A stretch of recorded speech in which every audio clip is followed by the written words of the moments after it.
سارے بولو بولو بولو. صدقہ دیتے ہو فرشتوں سے اللہ کہتا ہے. سارے بولو.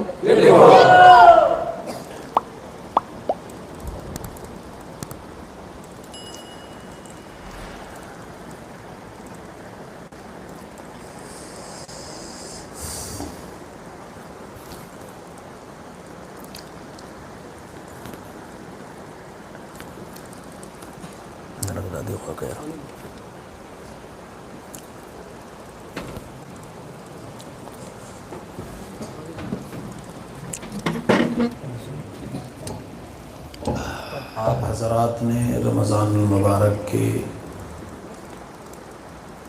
باقی روزوں کے ساتھ آج کے دن کا روزہ بھی رکھا ہوگا، اور زندگی رہی تو انشاءاللہ کل کا روزہ بھی رکھیں گے. رمضان المبارک میں اتنا تفصیلی وقت نہیں ہوتا، دن بھر کے لوگ تھکے ہوئے ہوتے ہیں، روزہ رکھا ہوتا ہے، پھر آنے والے روزے کی تیاری بھی ہوتی ہے. اختصاراً موقع کی مناسبت سے چند ضروری گزارشات آپ حضرات کی گوش گزار کر کے اجازت چاہوں گا.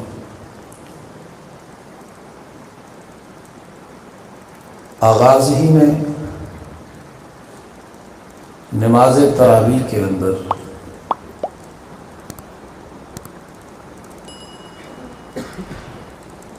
جس حافظ صاحب نے قرآن مجید اللہ رب العالمین کی لا ریب و لا شک کتاب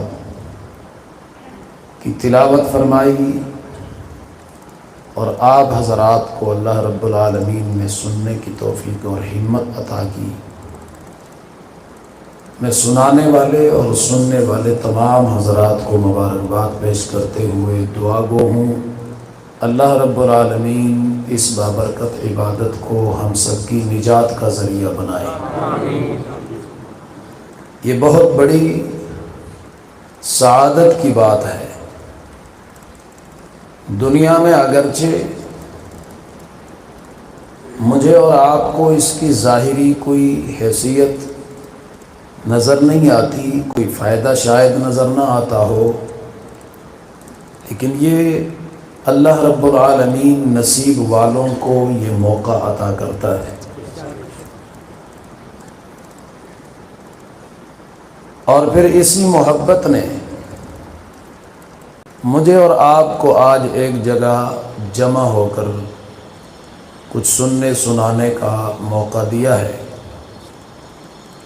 تو دعا کیجیے اللہ رب العالمین مجھے حق سچ بیان کرنے، اس کے بعد ہم سب کو سمجھنے عمل کرنے کی توفیق بھی عطا فرمائے. آمین. رمضان المبارک کا مہینہ سال بھر کے تمام مہینوں کا سردار مہینہ ہے. اور اس کی سرداری کی وجہ بڑی واضح ہے. مہینے اور بھی ہیں، یہ بھی انہی کی طرح ایک مہینہ ہے. مہینے کے اندر دن اور رات ہوتے ہیں. یہ ایک زمانہ ہے. کیا ہے؟ زمانہ ہے، وقت ہے، گزر جاتا ہے. جس طرح باقی مہینوں میں سورج طلوع ہوتا ہے پھر غروب ہو جاتا ہے، رمضان المبارک میں بھی کوئی تبدیلی نہیں ہوتی. سورج اس میں بھی طلوع ہوتا ہے اور پھر غروب ہو جاتا ہے. دن اور رات باقی مہینوں میں بھی، اس مہینے میں بھی، لمحات اس کے بھی اس کے بھی، گھڑیاں اس کی بھی اور اس کی بھی. لیکن ایک بنیادی فرق ہے، اللہ رب العالمین نے اس مہینے کو ایک مقام اور مرتبہ، فضیلت اور منقبت عطا کی ہے.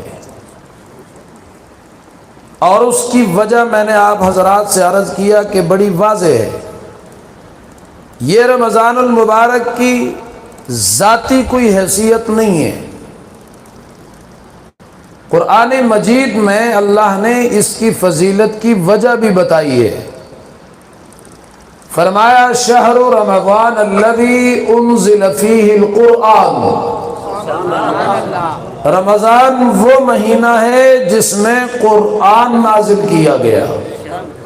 یہ وہ بنیادی وجہ ہے جس وجہ نے رمضان المبارک کو نمایاں کر دیا ہے.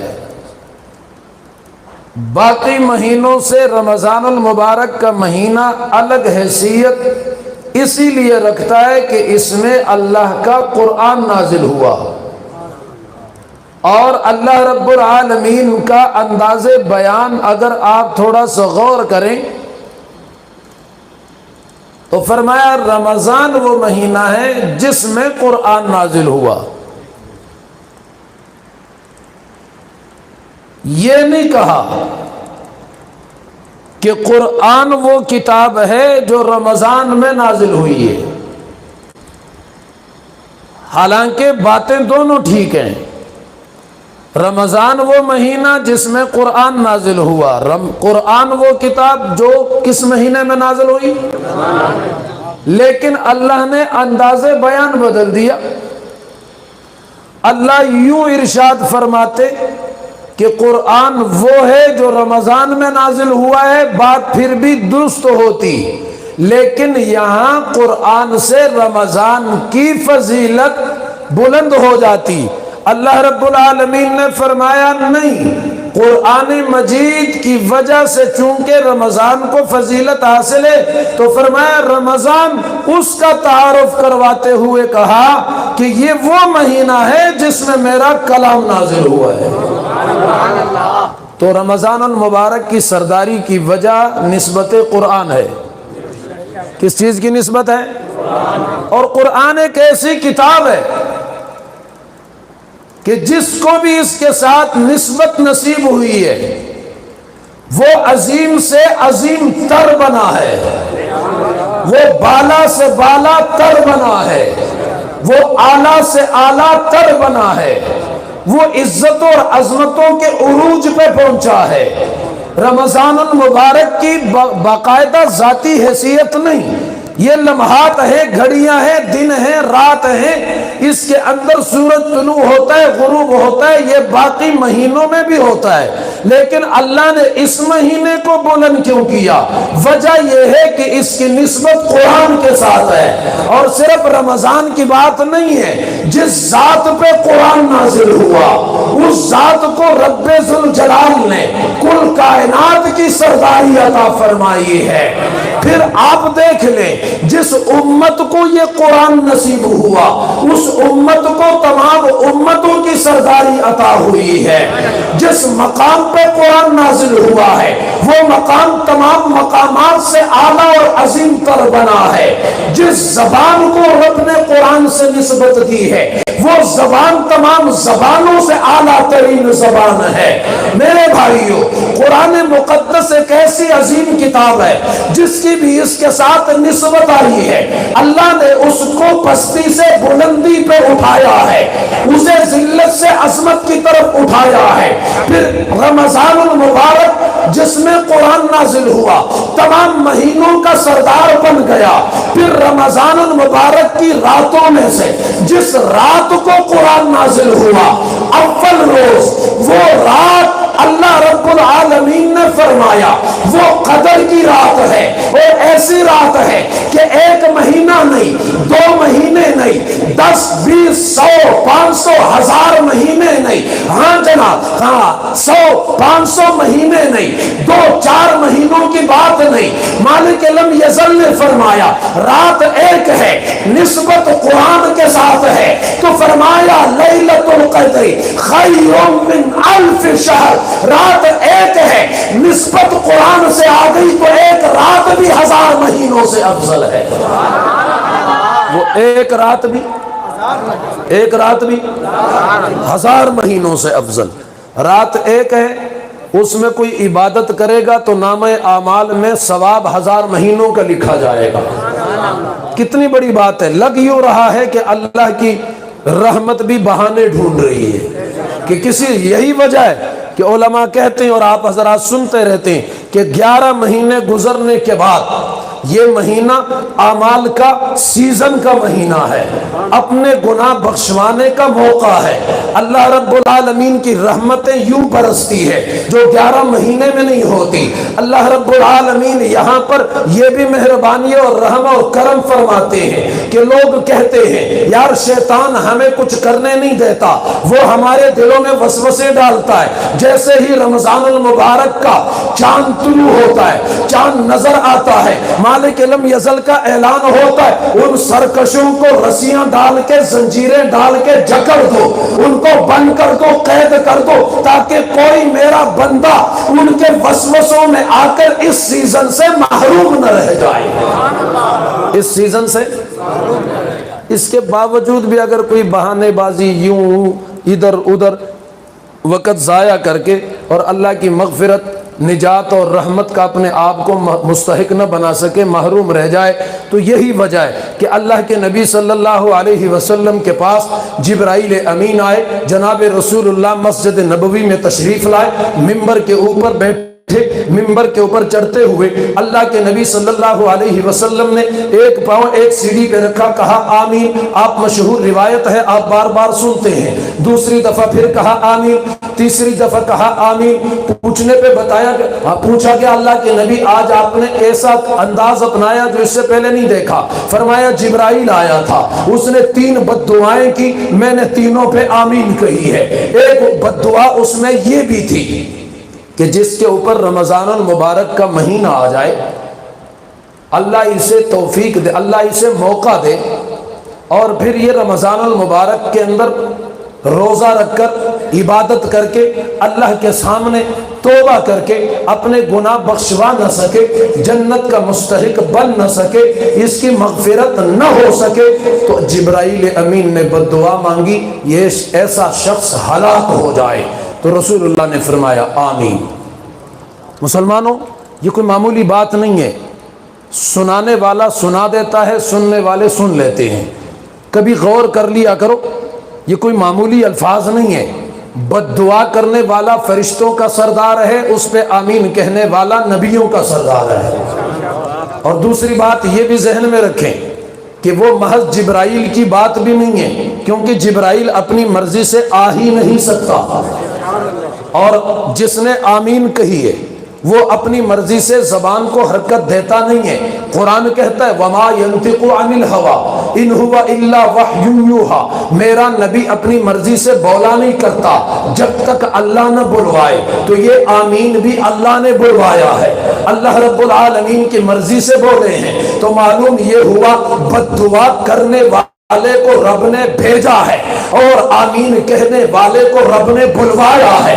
تو یہ اللہ کی طرف سے پیغام آیا ہے کہ رمضان المبارک کا اتنا بڑا سیزن آ جائے، ایک نیکی کرو 70 نیکیاں لکھ دی جائیں۔ اور یہی وجہ ہے عام مہینوں میں 11 مہینوں تک کوئی آدمی نیکی کرتا ہے، رب نے فرشتے متعین کیے ہوئے ہیں، لکھتے جاؤ لکھتے جاؤ لکھتے جاؤ۔ جیسے ہی رمضان المبارک کا مہینہ آتا ہے، اللہ رب العالمین فرماتے ہیں اب یہ ایک ایسا سیزن ہے، اتنے بے حساب میرے بندے نیکیاں کمائیں گے، فرشتوں تمہاری طاقت میں نہیں ہے کہ تم لکھ سکو، تمہاری طاقت میں نہیں ہے، تم اب سائڈ پہ ہو جاؤ۔ روایت ہے، آپ حضرات شاید کئی دفعہ سن چکے ہوں گے، نبی کریم صلی اللہ علیہ وسلم خود نقل فرماتے ہیں کہ میرے رب نے فرمایا الصوم لی وانا بولو اجزی بھی۔ دوسری روایت اس میں الفاظ یوں ہیں الصوم لی وانا اجزا بھی، اجزی بھی وانا اجزا بھی۔ توجہ، ایک معنی اس کا یہ ہے کہ روزہ صرف میرے لیے ہے اور اس کا بدلہ اللہ فرماتے ہیں فرشتوں کے ذریعے نہیں، میں خود دوں گا۔ کیا؟ اور دوسرا معنی یہ ہے، اللہ فرماتے ہیں کہ روزہ میرے لیے ہے اور اس کے بدلے میں خود اپنے بندے کو ملوں گا۔ بولو یار بولو. اور جب کل کائنات کا مالک مل جائے تو اور کیا چاہیے؟ اور کیا چاہیے؟ یہی وجہ ہے کہ رمضان المبارک میں اعمال اور روزے کا بدلہ ثواب فرشتوں کی طاقت میں نہیں ہے کہ وہ نوٹ کر سکے، وہ احاطہ تحریر میں لا سکے. یہی وجہ ہے کہ اللہ رب العالمین اس کا اجر خود عطا کرتے ہیں، اس کا اجر اللہ خود دیتے ہیں. اور یہی وجہ ہے کہ پھر جب قیامت کا دن ہوگا، سارے دروازے جب جنت کے کھلے ہوں گے، روزے دار کو ہر دروازہ پکارے گا، لیکن ایک دروازہ ایسا ہے کہ جو صرف روزے دار کے لیے خاص کر کے بنایا گیا ہے، اس کو وہاں سے گزارا جائے گا. یہ اس کا اعزاز ہے. کیا ہے؟ دیکھو آپ کو کوئی مہمان خصوصی آتا ہے، بہت بڑا کوئی آدمی آتا ہے، اس کے لیے لوگ عارضی طور پہ گیٹ بناتے ہیں، دروازے بناتے ہیں، اور وہاں سے عام لوگوں کو گزرنے نہیں دیا جاتا. عام لوگوں کو گزرنے نہیں دیا جاتا. یہاں سے وزیر صاحب نے گزرنا ہے. بات سمجھ آ رہی ہے کہ نہیں آ رہی؟ ہاں جناب. اسی طرح وہاں اعزاز اور اکرام ہوگا. اللہ رب العالمین خصوصی باب بنائے گا، دروازہ بنائے گا، اور یہاں سے اس کو گزارا جائے گا روزے دار کو. اور اس دروازے کا نام احادیث میں باب الریان لکھا ہے. باب الریان. پھر علماء نے اس کا ترجمہ اور تشریح کے اندر یہ لکھا ہے کہ باب الریان کا معنی کیا ہے، مفہوم کیا ہے، اس دروازے سے کیا واضح ہوتا ہے. جناب اس کا معنی یہ ہے سیر کرنے والا، حیات کرانے والا. ایسا دروازہ ہے کہ اس سے جو گزرے گا تا حیات پھر اس کو کبھی پیاس نہیں لگے گی. روزے کی حالت میں انسان کو سب سے زیادہ جو چیز ستاتی ہے نا، وہ پیاس ہوتی ہے. کیا ہوتی ہے؟ اور یہ پیاس آپ کو پتہ ہے اللہ کو کتنی عزیز ہے. روزے دار اس وجہ سے روزہ چھوڑ دیتے ہیں، اور کچھ ایسے کمزور ایمان والے ہوتے ہیں کہ رکھ لیتے ہیں لیکن توڑ دیتے ہیں. کچھ رکھ کر پھر توڑ دیتے ہیں بہانے بازی بنا کے. یہ وقت ہے، گزر جانا ہے. اور میں اکثر اپنے علاقوں میں لوگوں سے کہتا ہوں یار آپ ٹھنڈے علاقوں میں رہ کر روزہ رکھتے ہو، یہ کون سا کمال ہے، ذرا اٹک کے اس پار جا کے دیکھو. بات سمجھ آ رہی ہے؟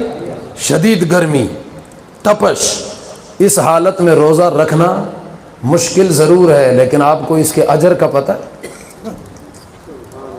یہ تھوڑی سی پیاس ہے، برداشت کر لو. راحت کی زندگی ہو، مشکل زندگی ہو، بہرحال اس نے گزر جانا ہے. اس نے سارے بولو یار، اس زندگی نے گزر جانا ہے. مصیبت میں رہیں، راحت میں رہیں، مشکل میں رہیں، آسانی میں رہیں، اس نے ٹھہرنا نہیں ہے، اس نے گزر جانا ہے. لیکن اگر وہ زندگی مشکل بن گئی تو پھر وہ گزرتی نہیں ہے، وہ ٹھہر جانے والی زندگی ہے. جنتیوں کی ہے، ٹھہر جائے گی، کیونکہ موت نہیں ہے. زندگی ٹھہرے گی نا، جب موت نہیں ہوگی تو زندگی رہے گی. کوئی جنت میں جائے تب بھی موت کوئی نہیں، جہنم میں جائے پھر بھی موت کوئی نہیں. لیکن زندگی کا فرق تو ہے.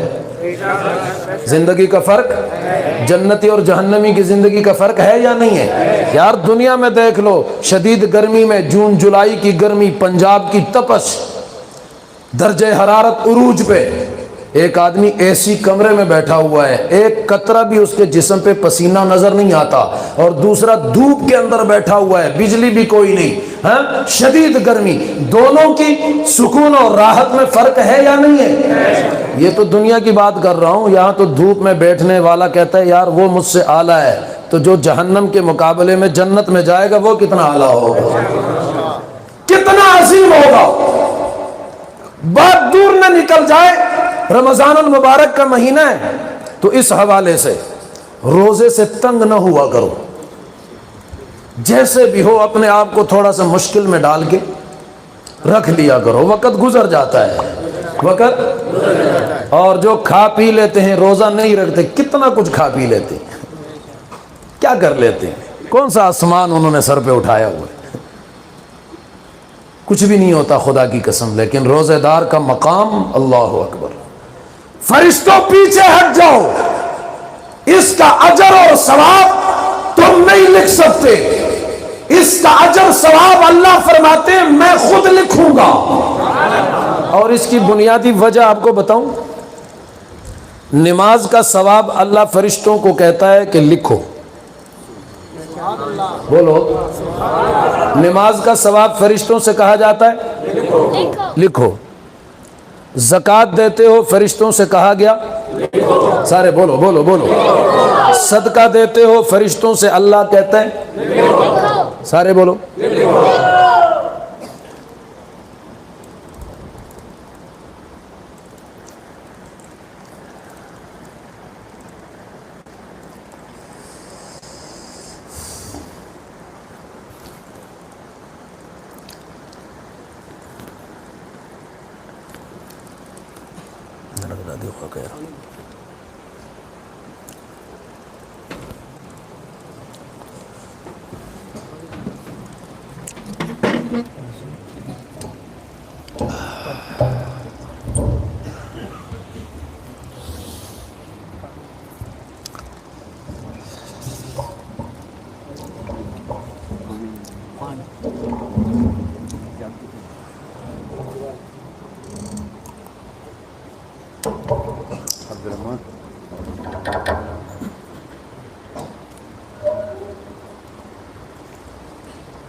درود شریف ہوا ہے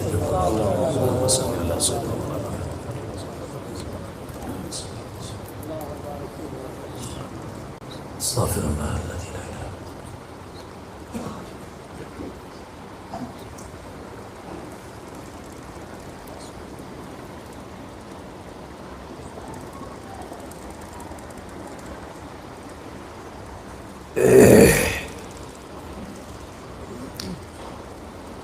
پتہ ہے اٹیک کون دے دی جی ٹولو حضرات درخواست کو پختو بنی پوئے گے سو جی تمام حضرات سے خصوصی درخواست ہے کہ بھائی اور بچہ سمجھ کے آپ خصوصی دعا کریں گے۔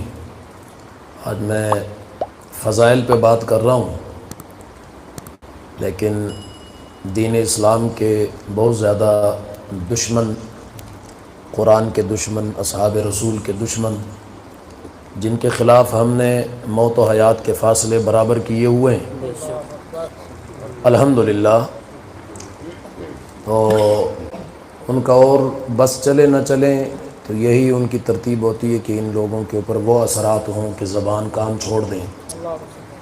تو انشاءاللہ العزیز جیسے میں نے ابھی عرض کی ہے کہ جو زندگی اللہ نے مقرر کی ہے وہ ہم نے گزارنی ہے، اس میں کوئی ایک منٹ نہ کمی کر سکتا ہے نہ کوئی اضافہ کر سکتا ہے۔ اس وقت ہم مسجد میں جمع ہیں، کل اس وقت تک زندہ رہنے کی گارنٹی کسی کو نہیں ہے۔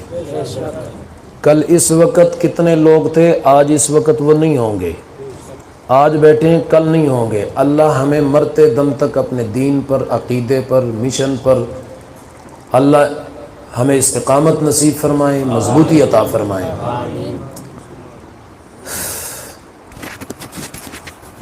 عرض کیا کر رہا تھا؟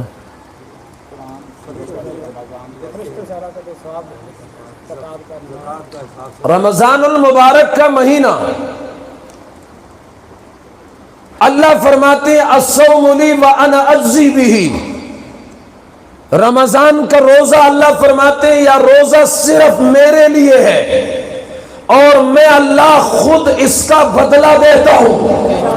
ہاں جناب، نمازی نماز پڑھتا ہے، اللہ رب العالمین فرماتے ہیں فرشتوں سے کہ تحریر کر کے، نوٹ کر کے محفوظ کر لو۔ زکوٰۃ کی عبادت ہوتی ہے، فرشتوں سے کہا جاتا ہے محفوظ کر لو۔ حاجی حج کے لیے جاتا ہے، فرشتوں سے کہا جاتا ہے محفوظ کر لو۔ صدقہ دینے والا صدقہ دیتا ہے، فرشتوں سے کہا جاتا ہے محفوظ کر لو۔ کوئی ذکر کر کے نیکی کرتا ہے، فرشتوں سے کہا جائے محفوظ کر لو۔ مؤذن اذان دیتا ہے، فرشتوں سے کہا جاتا ہے محفوظ کر لو۔ قرآن کا قاری قرأت کرتا ہے، فرشتوں سے کہا جاتا ہے اس نیکی کو محفوظ کر لو۔ لو، کتاب کے اندر لکھ لو۔ اسی طرح حافظ حفظ کرتا ہے، نیکی کو فرشتے محفوظ کرتے ہیں، عابد عبادت کرتا ہے، قاری تلاوت کرتا ہے، مجاہد جہاد کرتا ہے۔ اسی طرح کوئی بھی نیکی کا کام کرنے والا جب نیکی کرتا ہے تو مالک لم یزل فرشتوں سے کہتا ہے اس کا ایک ایک عمل محفوظ کیا جائے، نیکی کو محفوظ کیا جائے، زبان سے سبحان اللہ کہتا ہے محفوظ کیا جائے، اللہ اکبر کی صدا بلند کرتا ہے محفوظ کیا جائے، لا الہ الا اللہ کا ورد کرتا ہے محفوظ کیا جائے، الف لام میم پڑھتا ہے محفوظ کیا جائے۔ لیکن ایک بندہ روزہ رکھتا ہے، یہ واحد شخصیت ہے کہ اللہ فرشتوں کو پیچھے ہٹا دیتا ہے۔ فرشتوں سے کہا جاتا ہے تو اپنی رجسٹر ہمیشہ کے لیے بند کر دے، اب تیری قلم کی ضرورت نہیں ہے، تیرے لکھنے کی ضرورت نہیں ہے۔ اب اس نے روزہ رکھا اور الصوم لی، اس کا روزہ محض میرے لیے ہے، اس کا اجر بھی میں خدا خود دینے والا ہوں، اس کا لکھوں گا تو میں خدا خود لکھوں گا۔ اس کی بنیادی وجہ کیا ہے؟ وجہ یہ ہے قرآن پڑھنے والا اس کے اندر یہ دوسروں کو دکھانے کے لیے ریاکاری کے ساتھ پڑھ سکتا ہے، نماز پڑھنے والا ریاکاری پڑھ سکتا ہے، دوسروں کو دکھانے کی نیت کر سکتا ہے، زکات دینے والا اس میں دوسروں کو دکھانے کی نیت ہو سکتی ہے۔ لیکن روزہ ایک ایسی عبادت ہے کہ یہ عبادت نظر نہیں آتی، یہ کس کے لیے رکھی گئی یہ صرف اللہ ہی جانتا ہے کہ اس اللہ کے لیے یہ عبادت ہو رہی ہے یا کسی اور کے لیے ہو رہی ہے۔ بھوکا ہے نظر نہیں آتا، پیاسا ہے تو پیاس نظر نہیں آتی، بھوک نظر نہیں آتی، تنے تنہا ہے، اس کو پانی بھی ملتا ہے یہ پیتا نہیں ہے، کھانا مل جائے کھاتا نہیں ہے، کوئی پاس نہیں ہے یہ پھر بھی بھوکا رہتا ہے، پیاسا رہتا ہے۔ پوچھا جائے زبان باہر نکل رہی ہے، پیتا کیوں نہیں، کھاتا کیوں نہیں، وجہ کیا ہے؟ کون سا کوئی دیکھتا ہے روزے دار کہتا ہے؟ کوئی نہیں دیکھتا، جس کے لیے روزہ رکھا وہ خدا تو دیکھ رہا ہے، وہ خدا تو یہی وجہ ہے اللہ فرماتے ہیں باقی عبادات کا ثواب فرشتے لکھ کر دیں گے، یہ عبادت ایسی ہے کہ اس میں دکھاوا کوئی نہیں، لہذا اس کا ثواب میں خود لکھ کر دوں گا۔ اور بتاؤ جس کا خود خدا ثواب لکھنے پہ آ جائے کون اندازہ لگا سکتا ہے؟ لہذا اپنے گھروں میں خیال رکھو، ترغیب دو۔ خدا کی قسم یہ قربت خداوندی کا ذریعہ ہے، اللہ کو راضی کرنے کا سب سے بڑا ذریعہ ہے، نفس کو کنٹرول کرنے کا سب سے بڑا نسخہ ہے۔ اور صرف رمضان المبارک نہیں، یہ فتنے کا زمانہ ہے، بغیر رمضان المبارک کے علاوہ جو باقی 11 مہینے ہیں اس میں بھی ہو سکے ہفتے میں 10 دنوں میں 2 3 4 روزے رکھا کرو۔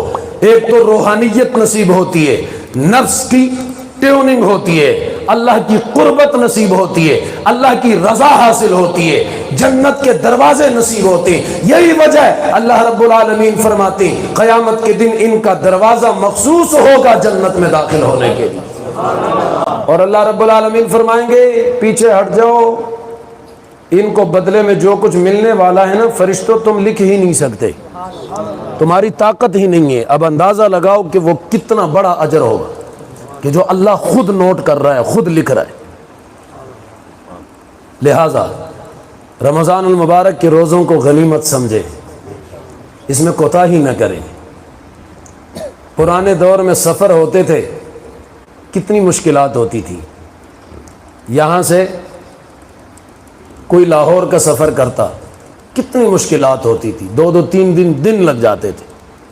اب یہاں سے کوئی آدمی صبح کراچی چلا جائے، شام کو واپس اسلام آباد آ جاتا ہے، یہ کوئی سفر تو نہیں ہے۔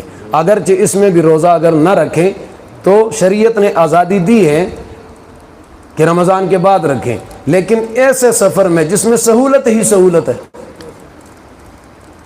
چھوڑنا نہیں چاہیے۔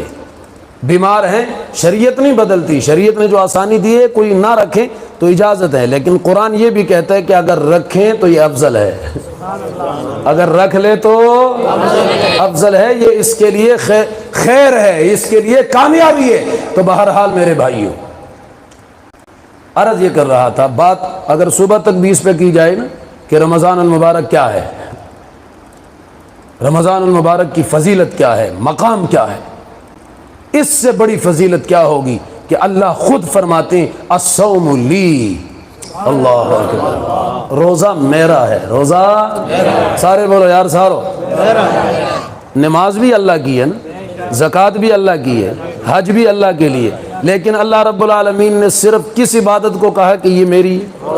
سارے بولو روزہ۔ اس کی وجہ یہ ہے کہ نماز دوسرے کو دکھانے کے لیے بھی لوگ پڑھ سکتے ہیں، لیکن روزے دار روزہ نظر آتا ہے؟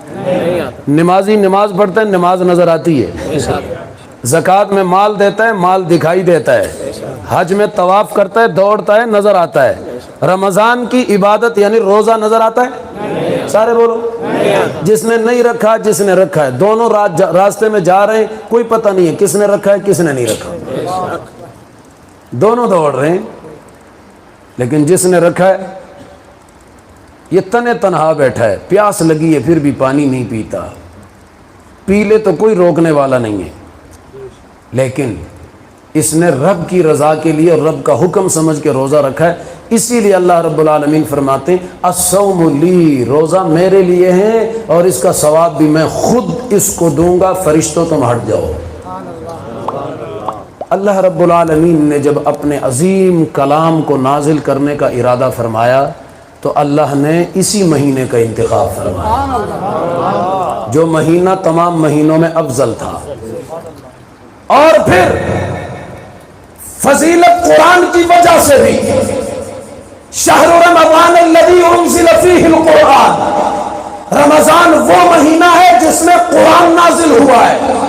ہاں جناب، جس مہینے میں قرآن نازل ہو جائے وہ مہینہ تمام مہینوں کا سردار ہے، تو پھر ذرا غور کر لو جس سینے پہ قرآن نازل ہوا، بول بول بول بول بول بول، مہینے کی نسبت قرآن سے تو وہ سردار جس سینے پہ قرآن نازل ہوا ہے، جس سینے پہ قرآن نازل ہوا ہے وہ تمام انبیاء کا سردار، اور پھر امت میں جس سینے کا انتخاب اللہ قرآن کے لیے کرتا ہے پھر امت میں یہ سب سے بڑا سردار ہے۔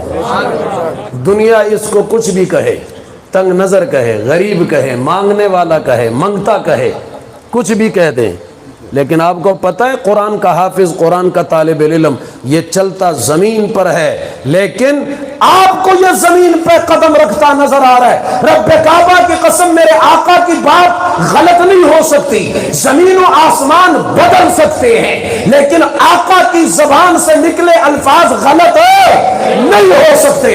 یہ بحیثیت مسلمان ہمارا عقیدہ نظریہ ہے۔ آقا فرماتے ہیں کہ آپ کے دنیا دار بڑے بڑے بادشاہ اور وزیر پاس سے گزرتے ہیں، سڑکوں سے گزرتے ہیں، راستے سے گزرتے ہیں، میرے اور آپ کے زمانے میں کوئی بڑا گزرتا ہے، اس کا استقبال ہوتا ہے، کیسے انداز میں ہوتا ہے؟ زیادہ سے زیادہ یہ ہوتا ہے لوگ راستے میں چونا ڈال دیتے ہیں اور کبھی یوں تیر بناتے، کبھی یوں بناتے، راستے میں نشان ڈالتے، زیادہ اعزاز ہو تو پھر کچھ راستے میں قالین بچھا دیے جاتے اور وہ بھی چند ایک فاصلے تک، تھوڑے سے راستے میں، سارے راستے میں نہیں۔ لیکن قرآن والوں کی فضیلت کا تمہیں پتہ ہے کہ یہ راستے سے گزرتا ہے، یہ غریب بچہ پھٹے پرانے اس نے کپڑے پہنے ہوئے ہیں، رب کعبہ کی قسم میلے کچیلے کپڑے پہنے ہوئے ہیں، اس کو کپڑے دھونے کے لیے شاید صابن بھی نہ ملتا ہو، پانی بھی نہ ملتا ہو، نادار اولاد ہے کسی باپ کی، لیکن اللہ کی نظروں میں اتنا اعلیٰ ہے، اللہ کی نظروں میں اتنا عظیم ہے۔ یہ علماء طلباء قرآن والوں کو معمولی مت سمجھو، مالک علم یزل کے پاک پیغمبر نے فرمایا یہ قرآن والا جب راستے سے گزرتا ہے اللہ رب العالمین اعلان کرتے ہیں فرشتوں تمہیں پتہ ہے میرے کتاب کو پڑھنے والا طالب علم گزر رہا ہے، دنیا والے گزرتے ہیں، اس کے راستے راستے میں قالین بچھائے جاتے ہیں، اللہ ہم اس کا کیا کریں؟ اللہ فرماتے ہیں جلدی جاؤ، تمہیں جو نورانیت میں نے دی ہے یہ اس لیے دی ہے کہ تم قرآن والوں کی غلامی کرو، جاؤ جا کے قرآن والے طالب علم کے راستے میں نورانی پر بچھا دو۔ کیا بچھا دو؟ بتاؤ تیری اور میری فیکٹری اور کارخانے میں بننے والا قالین قیمتی ہے یا فرشتوں کے پر قیمتی ہے؟ بول بول بول بول، بول نہیں رہے سارے۔ تو جس کے راستے میں فرشتوں نے پر بچھائے ہیں وہ قیمتی ہے یا تیرا سردار قیمتی ہے؟ اس لیے قرآن والوں سے کہوں گا دنیا والوں کے سامنے اپنے آپ کو حقیر مت سمجھا کرو، اپنے اندر خودداری پیدا کرو۔ جس کے پاس قرآن کی دولت ہے اور علماء نے لکھا ہے، میری ایک بات سن لے، علماء طلباء اچھی طرح سن لے، قرآن والے اچھی طرح میری بات کی طرف توجہ کریں۔ علماء نے یہاں تک لکھا ہے کہ قرآن کا حافظ، قرآن کا عالم راستے سے گزر رہا ہے، کسی کی اچھی گاڑی دیکھ لی اور اس کے ذہن میں یہ بات آ گئی کہ یار میں کہاں غربت کی زندگی گزار رہا ہوں، اس کو اللہ نے پجارو گاڑی دی ہے، لینڈ کروزر گاڑی دی ہے، فلاں گاڑی دی ہے، یہ مزے کر رہا ہے اور میں ایسے مطلب ہے کہ غربت سے مر رہا ہوں۔ تو علماء نے لکھا ہے کہ یہ شخص قرآن کی توہین کر رہا ہے، یہ قرآن کا حافظ، قاری اور عالم قرآن کی بے عزتی کر رہا ہے۔ کیوں؟ اسے معلوم ہونا چاہیے کہ یہ گاڑیاں شاڑیاں اور یہ دولت شولت اس کی کوئی حیثیت اللہ کے ہاں نہیں ہے۔ تجھے پتہ ہے تجھے اللہ نے کتنی بڑی دولت دی ہے؟ اور یہ مال دولت یہ تو قارون کی دولت ہے، قارون کی وراثت ہے۔ انبیاء نے وراثت میں دولت نہیں چھوڑی ہے۔ ہاں جناب، یہ وراثت انبیاء کی وراثت ہے جو آپ کو ملے۔ قرآن والا وہ اس پہ فخر کرے، اس پہ ناز کرے، شکر بھی ادا کرے اللہ کا، لیکن دنیا داروں کے سامنے خود کو حقیر نہ سمجھے۔ علماء کے بیچ میں ہو ان کا اپنے آپ کو خادم سمجھے، دنیا داروں کی محفل میں ہو اور وہ اس کو حقارت کی نظر سے دیکھے تو پھر ان کے سروں پہ سوار ہو کے پھر اپنے آپ کو زمانے کا سب سے بڑا سردار سمجھے۔ یہ خودداری ہے، ذہن میں رکھو۔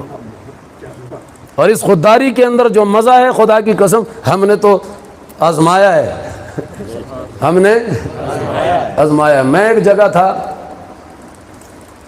مسجد میں امامت بھی میرے پاس تھی، خطابت بھی تھی، جماعتی ذمہ داری بھی تھی۔ 10 سال صرف ایک جگہ رہا ہوں بس، وہ بھی قائد محترم علامہ اعظم طارق شہید رحمہ اللہ نے بھیجا تھا۔ اس ضلع میں حضرت کے ساتھ میں گیا تھا تو ایک بیان کیا تھا حضرت کے ساتھ، تو وہ ضلع والے حضرت کے پیچھے لگ گئے، انہوں نے کہا جی یہ بندہ ہمیں چاہیے۔ 10 سال حضرت پھر میں وہاں رہا۔ میرے والد صاحب کی جب وفات ہوئی، مجبوری تھی میری، گھر میں کوئی اور تھا نہیں، والد صاحب گئے عمرے پر پہلی دفعہ، مسجد نبوی میں بیمار ہوئے، وہیں وفات ہو گئی، جنت البقیع میں صحابہ کے بیچ دفن ہو گئی۔ اور حسرت تھی جب پھر میں گیا تو وہاں جو رشتہ دار رہتے ہیں ان کو میں نے کہا یار میرے والد کو آپ نے یہاں دفنایا، میں اس نیت سے نہیں آیا، کوئی اس نیت سے جائے گا تو اپنی عبادت ضائع کرے گا، والد کو چھوڑو، یہاں تو میرے آقا کا روضہ اقدس ہے، یہاں تو اصحاب رسول سوئے ہوئے ہیں۔ اللہ اکبر۔ تو بہرحال والد کا ایک حق ہوتا ہے، ایک محبت، یہ فطری چیز ہے۔ ان کی قبر کا پتہ ہے؟ انہوں نے کہا جی پتہ ہے۔ وہاں تو کچھ عرصے کے بعد قبر کا کوئی پتہ نہیں ہوتا نا، شہید کر دیتے ہیں، لیکن مزے کی بات یہ ہے کہ پرانا جنت البقیع جہاں سارے صحابہ کرام کی قبریں ہیں، ان قبروں کو اکھاڑا نہیں جاتا۔ والد محترم کی قبر ان کے بیچ بنی ہے اور آج تک قائم ہے، 8-9 سال کا زمانہ ہو گیا۔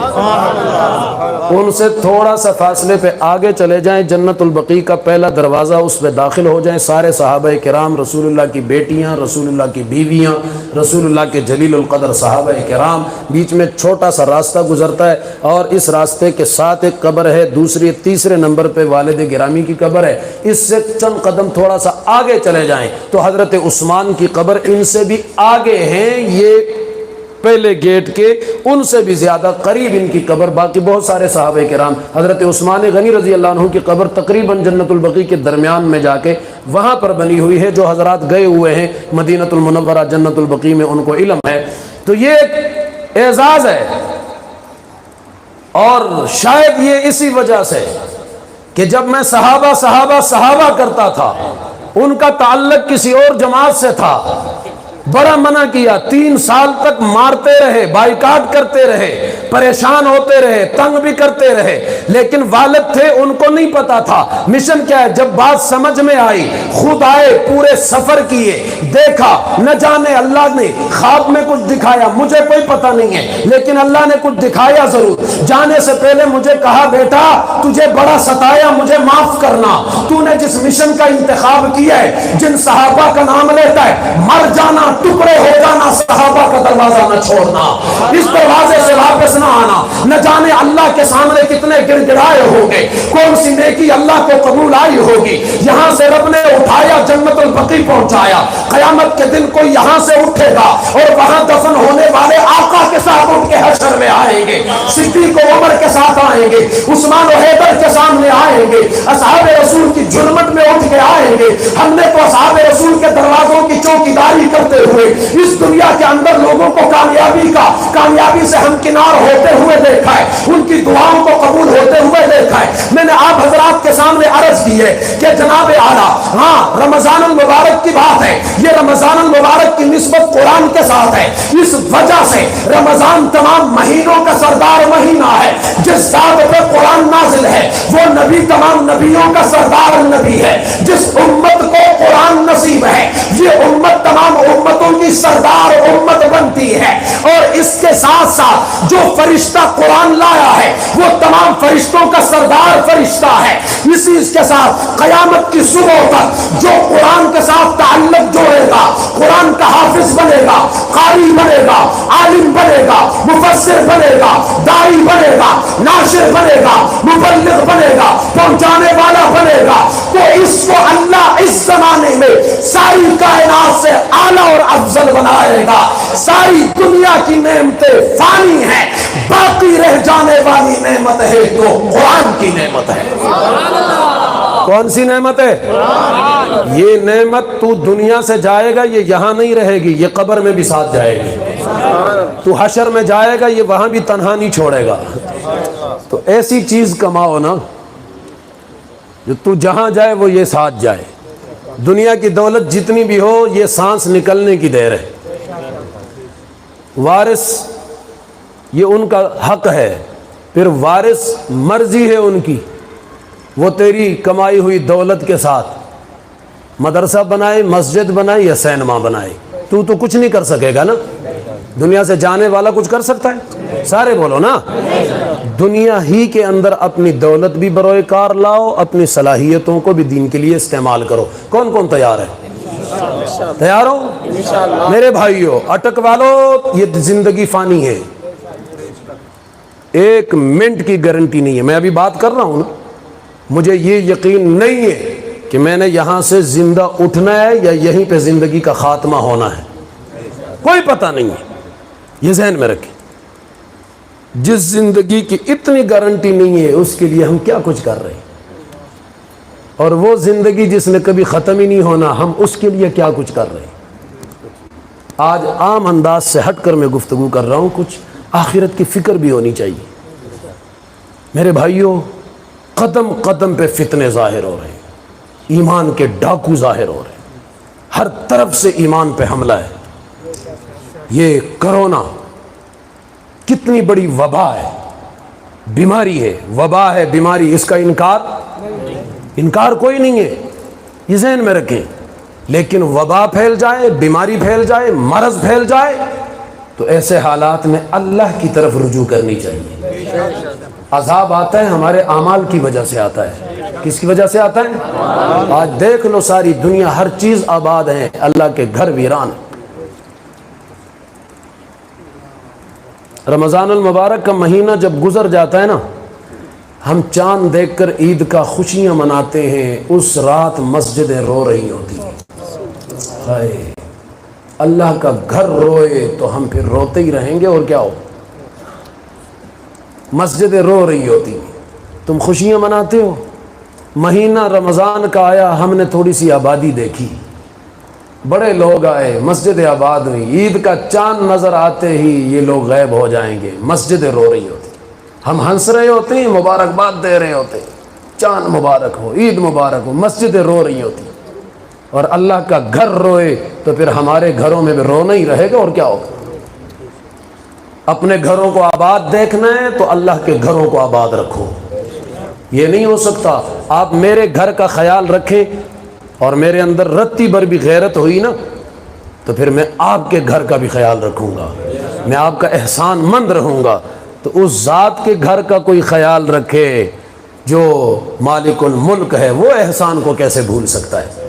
تو اس بیماری میں اپنے لیے، اولاد کے لیے، کل امت مسلم اور بالخصوص پاکستان کے تحفظ کی دعا مانگیں گے نہیں مانگیں گے؟ سارے بولو، مانگیں گے نہیں مانگیں گے؟ اور اس ملک کے خداداد کی طرف تو ویسے بھی کئی ظالموں کی نظریں لگی ہوئی، ہر کافر، ہر ملک کا دشمن وہ یہ چاہتا ہے کہ اس ملک کو ہم نیست و نابود کر دیں، لیکن یہ ان کی غلط فہمی ہے۔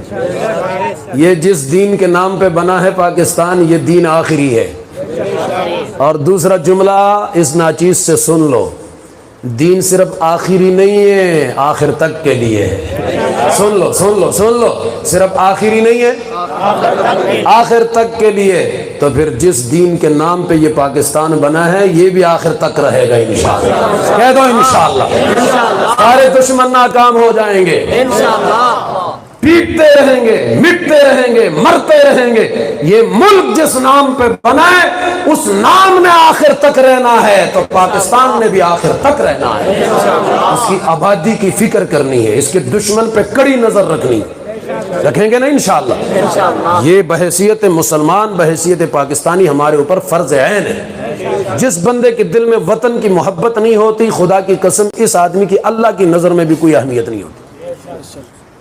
جو وطن کا غدار ہوتا ہے پھر وہ کس کا وفادار ہوگا؟ جس مٹی پہ میں اور آپ پیدا ہوئے، پھر وہاں سانس لیتے ہیں، وہاں ہم پل رہے ہیں، وہاں جی رہے ہیں، ہمارے اوپر اس مٹی کے احسانات ہیں۔ تو بہرحال عرض یہ کر رہا تھا، قرآن مجید کس مہینے میں نازل ہوا؟ یہ مہینہ قرآن کی نسبت سے تمام مہینوں کا، سارے بولو، سارے سارے سارے، جو فرشتہ قرآن لے کے آیا وہ تمام فرشتوں کا، جس نبی پہ قرآن نازل ہوا وہ تمام نبیوں کا، جس امت کو قرآن ملا وہ امت تمام امتوں کی، تمام امتوں کی سردار ہے۔ اللہ رب العالمین نے اس قرآن کی وجہ سے کئیوں کو اٹھایا ہے، اور قیامت تک اللہ کا یہ طریقہ کار برقرار رہے گا۔ میں نہیں کہتا، اللہ رب العالمین کے پیارے پیغمبر نے فرمایا کہ اس قرآن کے ذریعے سے اللہ کئیوں کو اٹھاتا ہے، کئیوں کو مٹاتا ہے۔ قرآن ایک ہے، کئیوں کی عزت کا سبب بن رہا ہے، کئیوں کی ذلت کا سبب بن رہا ہے۔ قرآن ایک ہے، کئی اس کے ذریعے سے معزز بن رہے ہیں، کئی ذلیل ہو رہے ہیں۔ کیا مطلب؟ جو سینے سے لگائے گا معزز بنے گا، کس کی نظر میں؟ اور جو اللہ کی نظر میں معزز بنے گا، پھر کائنات والوں کی نظروں میں بھی اس کی عزت بٹھانا اللہ کا کام ہے۔ ہم خود عزت کی طرف آ نہیں رہے۔ عزت تو یہاں ہے، اللہ کی کتاب میں ہے، اللہ کے دین میں ہے۔ خدا کی قسم رسول اللہ سے بڑی ہستی کائنات میں کوئی ہے؟ تو رسول اللہ صلی اللہ علیہ وسلم کو اللہ نے دنیا دی تھی، دین دیا تھا؟ سارے بولو، بھوک کی وجہ سے پیٹ پہ پتھر ہیں لیکن کائنات کے سردار ہیں۔ دنیا داری کی وجہ سے، دینداری کی وجہ سے عظیم دولت دین اور شریعت کی پاس ہے۔ اگرچہ بھوکے لیکن زمین و آسمان میں کوئی مخلوق میرے اور آپ کے پیغمبر کی عزت اور شان کا مقابلہ نہیں کر سکتی۔ تو یہ ہمارے لیے بھی ایک مشعل راہ ہے، ہم بھی اس دین کی طرف آئے، اللہ اٹھائے گا، بلندی پہ لے کے جائے گا۔ میرے بھائیوں، عرض یہ کر رہا تھا، قرآن مجید کی آیات کا میں نے آپ کے سامنے جو تلاوت کی ہے، فکر آخرت کی طرف بات چل پڑی کہ کچھ ہم رمضان المبارک میں اس حشر کے میدان اور اس سخت ترین دن کے لیے بھی کچھ فکر کر لیں۔ تو رمضان المبارک کے بعد بھی مساجد کو آباد رکھیں گے انشاءاللہ۔ یار مسجدوں کو ہم رلائیں گے تو ہم کبھی خوش نہیں ہوں گے، یہ ذہن میں رکھیں۔ ہم مسجدوں کو غمگین کریں گے تو ہمارا غم کبھی دور نہیں ہوگا، ہمارے دلوں میں خوشی کبھی نہیں آئے گی۔ ایک دوسرے کے ساتھ ضد کیا کرو، خدا کی قسم، بھائی بھائی کے ساتھ دنیا داری میں ضد بازی کرتا ہے، اس نے ایک دکان بنا لی، میں 4 نہ بنا لوں تو رات کو سکون نہیں آتا، یہ کیوں نہیں کہتے ہو میرا یہ بھائی 5 وقت کی نماز پڑھتا ہے، آج کے بعد میں 5 وقت کی نماز بھی پڑھوں گا، یہ صرف نماز پڑھتا ہے، صرف فرض نمازیں پڑھتا ہے، میں تہجد بھی ساتھ پڑھوں گا۔ یوں ضد کیا کرو، فرشتے فخر کریں گے، اللہ فخر کرے گا۔ اور جب ہر گھر کے اندر دین کے بارے میں یوں ضد بازی شروع ہو جائے گی، پھر دیکھو آسمان سے رحمت برستی کس طرح ہے۔ پھر ہاتھ اٹھانے کی دیر ہوگی، ہاتھ ابھی نیچے نہیں ہوں گے، جو مانگیں گے وہ پہلے ملے گا انشاءاللہ۔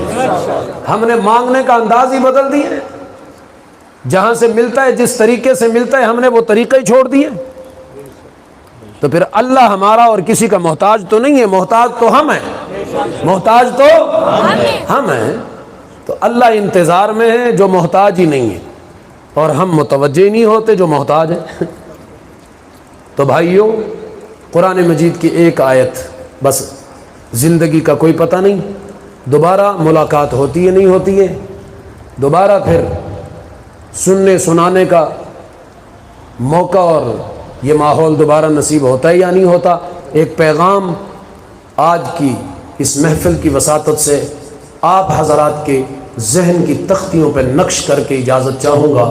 قرآن مجید کی ایک چھوٹی سی آیت مبارکہ میں نے پڑھی تھی، اِنَّا نَحْنُ نَزَّلْنَا الذِّكْرَ وَإِنَّا لَهُ لَحَافِظُونَ۔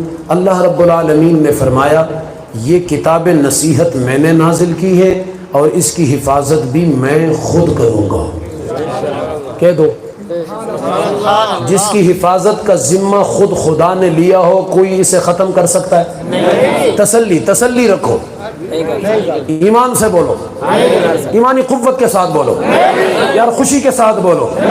آج پوری دنیا کفر کہتی ہے، قرآن والوں کو مٹا دیں گے۔ میں نے کہا تیرے دادے نے بھی کہا تھا، تیرے پردادے نے بھی کہا تھا، وہ جو تمہارے آباء و اجداد،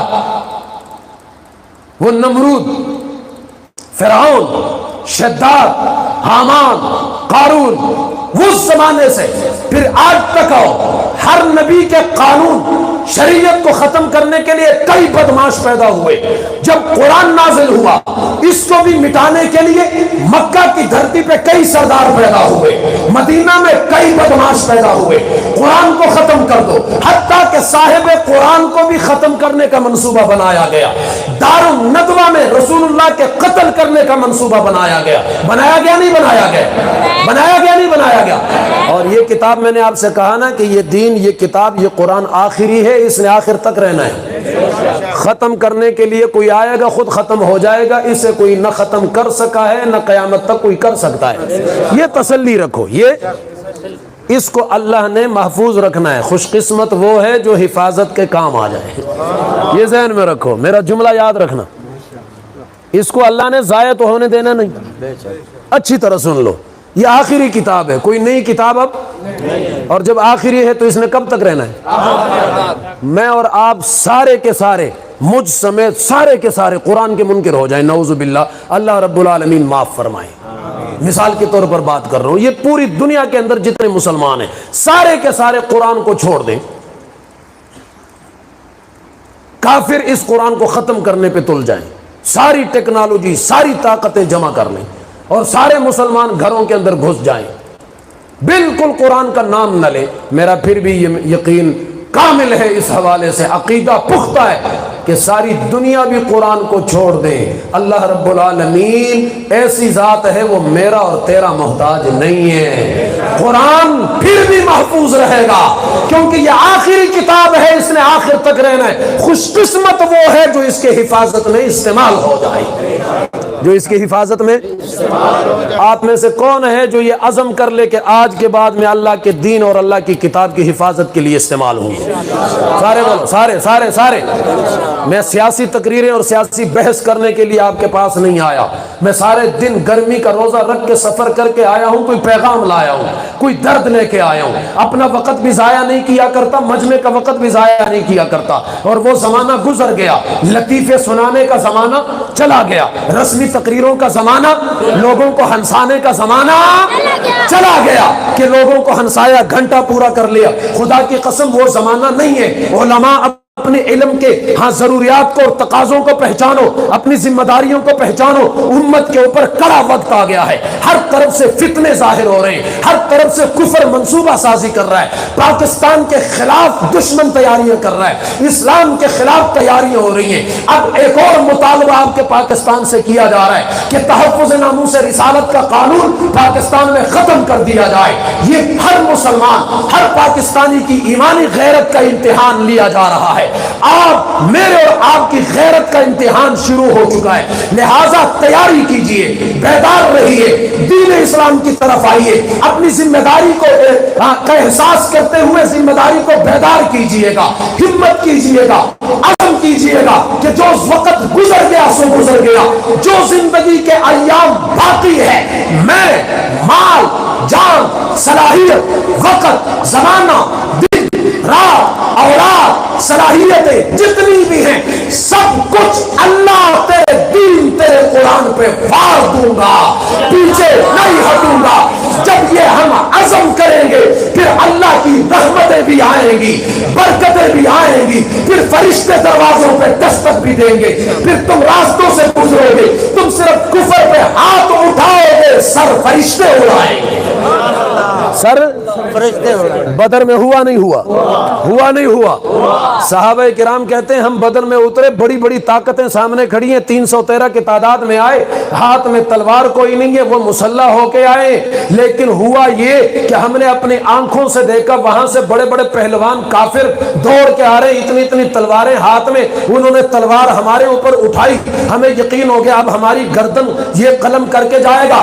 ہم نے ابھی ہاتھ اٹھایا, کسی کے پاس کھجوروں کے ڈنڈے, کھجوروں کے تنے اٹھائے ہوئے اور کھجوروں کی شاخیں اٹھائی ہوئی ہیں, وہ چلا رہے. کئیوں کے پاس, صرف چند افراد کے پاس تلواریں. لیکن صحابی کہتا ہے میری طرف ایک آیا, اس نے تلوار لہرا کر کہا اب کون بچائے گا, ابھی میرے پاس پہنچا نہیں, میں نے دیکھا گردن اس کی اتر گئی, وہاں تڑپ رہا ہے.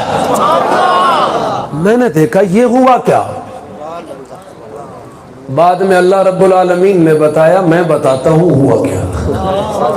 وَلَقَدْ نَصَرَكُمُ اللَّهُ بِبَدْرٍ وَأَنْتُمْ أَذِلَّةٌ. فرمایا بدر والے دن تم کمزور تھے نا, اس طاقت کو میں نے مٹایا تھا. 5000 فرشتوں کو رب نے بھیجا, جلدی جاؤ میرا ابو بکر بدر میں اتر چکا ہے. نہیں سمجھے, نہیں سمجھے, اٹک والے نہیں سمجھے میں کیا کہہ کے جاؤں. کیا سمجھتے ہو اصحاب رسول کو, ان لوگوں کا مقام آج دنیا بکواس کرتی ہے, مغلظات بکے جاتے. آج سے 2 دن قبل کراچی کی دھرتی پر چینلوں پر بیٹھ کر مغلظات بکی گئی. ابو بکر عمر عثمان کو نعوذ باللہ تبرہ کیا گیا. تم جانتے ہو ابو بکر عمر عثمان کون تھے؟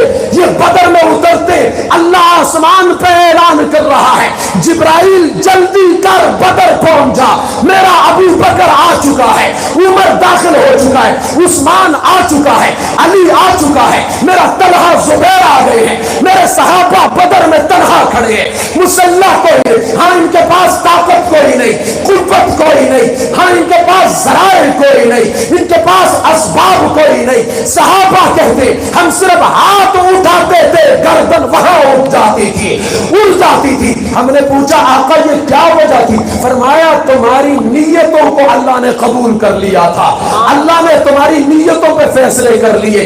تم نے نیت خالص کر کے تکبیر کا نعرہ لگایا تھا, تم میدان میں اترے تو آپ نہتے ہو کے آئے تھے, تمہارے ہاتھ خالی تھے, تمہارے پاس طاقت کوئی نہیں تھی, اسباب کوئی نہیں تھے. رب نے آسمان سے فرشتوں کو بھیج کر کہا یہ میرے دین کے سپاہی یہ کمزور سمجھ کے وہ ٹوٹ پڑ رہے ہیں, وہ ان کو مٹانے کے لیے نعرے لگا رہے, بس چند منٹوں کی بات ہے, جاؤ جا کے ایسا سبق سکھا دو کہ ابو جہل اور ابو لہب کی 7 نسلیں بھی یاد کریں.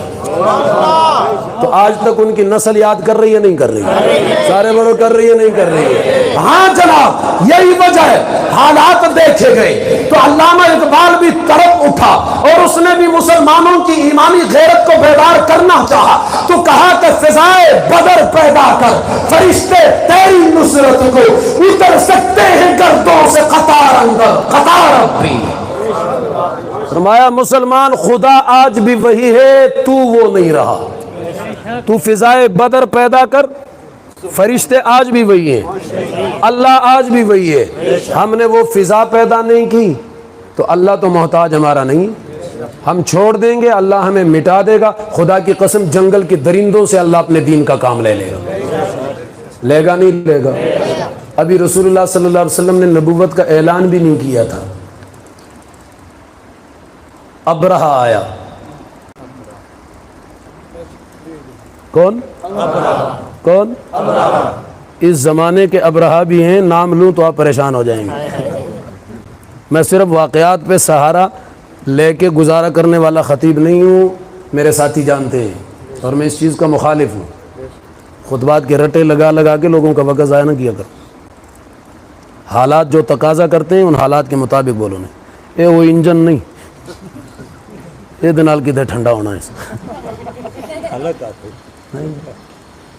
ساریاں طاقتاں یہی کوششیں کر رہی ہیں انہوں نے ٹھنڈیا کر لی، لیکن آج تک نہیں ہوئے الحمدللہ۔ انشاءاللہ ظلم و ستم نال ٹھڈے نہیں ہوئے، ایک گلاس پانی نال کتنے ٹھنڈا ہونا۔ بات سمجھ آ رہی ہے؟ ہاں جی۔ ابرہہ آیا بڑا غرور اور تکبر کے ساتھ، مٹا دوں گا، ہاتھی لے کے آیا۔ کیا؟ بڑے بڑے ہاتھی مٹانے آیا تھا اللہ کے گھر کو۔ میں نے ابھی آپ سے کہا نا، یہاں کوئی اللہ کے گھر اللہ کے دین کے کام آئے گا تو اپنے لیے کچھ پائے گا، اللہ ہمارا محتاج نہیں ہے۔ بیت اللہ کے خلاف ابرہہ اپنا لشکر لے کے آیا تھا، اس وقت کوئی مسلمان بھی نہیں تھا، اس وقت کوئی مسلمان وہاں کوئی نہیں تھا۔ رسول اللہ نے ابھی نبوت کا دعویٰ بھی، سارے بولو، کوئی نہیں تھا وہاں، بیت اللہ کو گرانے آیا۔ توجہ، اللہ رب العالمین نے اپنے گھر کی حفاظت کی نہیں کی؟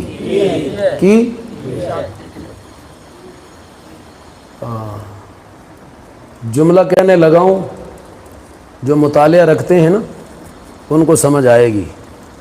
آج امریکہ کا بدماش کہتا ہے میں نے ڈرون طیارہ بنایا، تو ڈرون آج بنا رہا ہے، میں نے اس وقت بھی اللہ کے بنائے ہوئے ڈرون طیارے دیکھے تھے۔ نہیں سمجھے؟ نہیں سمجھے؟ نہیں سمجھے؟ جب بیت اللہ کے اوپر ابرہہ نے حملہ کیا نا، بڑے بڑے ہاتھی لے کے آیا تھا، کوئی نہیں تھا، اور رسول اللہ کے دادا جان عبد المطلب، یہ والی ہے بیت اللہ کا، اس زمانے میں شرک کا زمانہ ہے۔ یہ اونٹ، اس کے بے شمار اونٹ تھے، بہت زیادہ تھے، عرب کے اندر تو رواج تھا اونٹوں کا۔ اس کے کچھ اونٹ جو ہیں وہ ابرہہ کے لشکر نے قابو کر لیے۔ کس نے؟ توجہ میری طرف رہے جی۔ کچھ اونٹ ابرہہ کے لشکر نے قابو کر لیے۔ یہ چلا گیا، کہتا یار میرے ساتھ بات کرو، تمہارا بڑا کدھر ہے؟ فلاں کدھر ہے؟ انہوں نے کہا بھائی بات کیا ہے؟ اس نے سمجھا بھائی نام کیا ہے؟ کہتے عبد المطلب۔ اچھا ہاشمی ہو؟ ہاں جی ہاشمی ہے، سنا ہے بیت اللہ کے والی وارث تم ہو؟ ہاں جی ہم ہیں، ہم متولی ہیں، اللہ نے اعزاز دی ہے۔ انہوں نے سمجھا یہ آیا ہے منت سماجت کرنے کے لیے کہ یار خدا کے لیے اللہ کا گھر ہے اس کو مت گراؤ، یہ منت کرنے آیا ہے، اور اب یہ ہاتھ جوڑے گا۔ یارو ہاتھ تو اس نے بھی نہیں جوڑے تھے۔ نہیں سمجھے؟ نہیں سمجھے؟ محمد کا کلمہ پڑھنے والا حق نواز کیسے ہاتھ جوڑتا؟ اس نے کلمہ محمد کا نہیں پڑھا تھا، لیکن ہاتھ تو اس نے بھی نہیں جوڑے تھے۔ ابرہہ کی نسل، یہ باتیں کون کر رہا ہے؟ اچھا میں نے کہا پیچھے کوئی باتیں کر رہے ہیں، نہیں وہ ٹھیک ہے، بزرگوں کو نہ چھیڑو۔ ان بزرگوں کا سفید داڑھی اور ضعیف العمر کا اس محفل میں بیٹھنا خدا کی قسم یہ بھی برکت اور رحمتوں سے خالی نہیں ہے۔ ان سفید بالوں کا آپ کو پتہ ہے اللہ کو کتنی حیا آتی ہے، خدا کی قسم بڑی حیا آتی ہے، بڑی حیا آتی ہے۔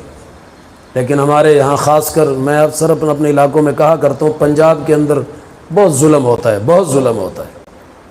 جو سفید ریش ہوتا ہے، بیٹوں کے لیے بیچارے کی کمر جھک جاتی ہے، بیٹوں کی شادیاں ہو جاتی ہیں تو پھر وہ بوڑھا باپ جو اس کے لیے اٹھتا بیٹھتا گرتا اٹھتا اس کے لیے مٹ جاتا ہے، وہ پھر بیوی کی بات مان کر باپ کو کہتے ہو بڈھیا ساری رات کھنگدا ہے، سان کو سون بھی نہیں دیتا۔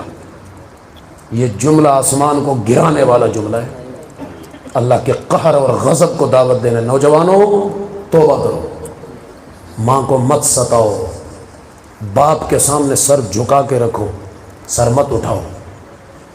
اف ولا تنہرہما، قرآن کہتے ہیں ان کے سامنے اف بھی نہ کرو، جھڑکو نہیں، سختی سے بات بھی نہ کرو۔ بات کیا کر رہا تھا؟ ابرہہ آیا، بیت اللہ کو گرا کے ختم کر دوں گا۔ عبد المطلب کے اونٹ چل رہے ہیں، رس رس کرایا، اونٹوں کو قابو کر لیا۔ عبد المطلب گیا، نہ کہا نام، کہتے عبد المطلب، اچھا بیت اللہ کا متولی تو ہے؟ ہاں جی میں بھی ہوں، میرا سارا خاندان ہے۔ انہوں نے سمجھا یہ منت سماجت کرنے آیا ہے کہ بیت اللہ کے اوپر حملہ نہ کرو۔ نے کہا کہ بات کیا ہے، کیا لینے آئے؟ کہتے تمہارے لشکر نے میرے اونٹ قابو کر لیے، میرے اونٹ واپس کرو، میرے ابرہہ اور اس کا لشکر کہتا ہے بڑا عجیب آدمی ہے، کیا بڑا بزدل آدمی ہے، بڑا بے وقوف آدمی۔ ہم نے تو سمجھا بیت اللہ کی بھیک مانگے گا کہ یار بیت اللہ کو نہ گراؤ، اس کے اوپر حملہ نہ کرو۔ اس نے کہا بے وقوف میں نہیں ہوں، بے وقوف تم ہو، بے وقوف ہے۔ جملہ عبد المطلب کا تاریخ نے نوٹ کی ہے، عبد المطلب کفر کی حالت میں، لیکن اللہ کی طاقت پہ اس کو بھی اتنا یقین ہے، وہ کہتا ہے کہ اونٹوں کا مالک میں ہوں، اس لیے اپنے اونٹوں کو لینے آیا ہوں، بیت اللہ کا مالک میں نہیں ہوں، بیت اللہ کا مالک وہاں بیٹھا ہوا ہے، تو آگے چل حملہ کر، تو جانے بیت اللہ والا جانے، تو جانے بیت اللہ کا مالک جانے، تو جانے بیت اللہ کا خدا جانے۔ پھر وہی ہوا، عبد المطلب نے جملہ کہا، اس نے ہاتھی آگے بڑھا دیے، وہاں سے اللہ نے ڈرون طیارے بھیج دیے، وہاں سے اللہ نے یہ آج جو امریکہ کہتے ہیں ہم نے ڈرون ایجاد کی ہے، الو کا پٹھا، تو نے کیا ڈرون طیارے ایجاد کیے؟